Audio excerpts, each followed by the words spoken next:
I'm really trying to find out what is leading, what is lagging. Now, a lot of people ask me, well, why don't you just play the leaders? And for me, because they're leading, I don't know when they're going to reverse.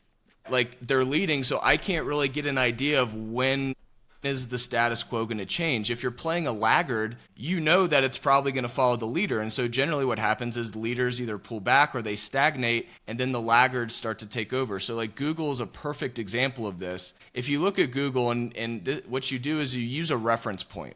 The reference point can be anything. In this case, it's the anchored VWAP.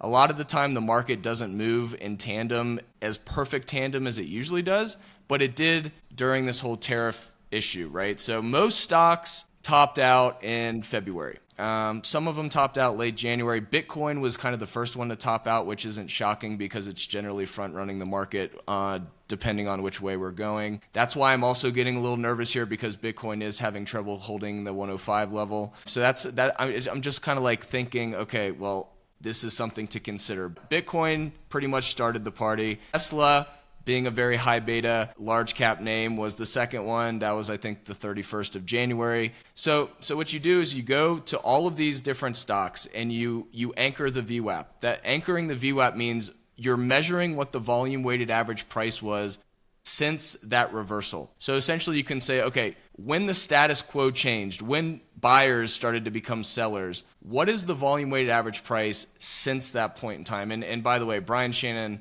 I wouldn't know what the anchored VWAP is without Brian. So shout out to him definitely for being an incredible educator. But he's the one who brought me onto this. And one of the ways I like to use it is this leader versus laggard. So Google is, in my opinion, my opinion doesn't even matter. It literally is a laggard if you are using the VWAP from that pivot point.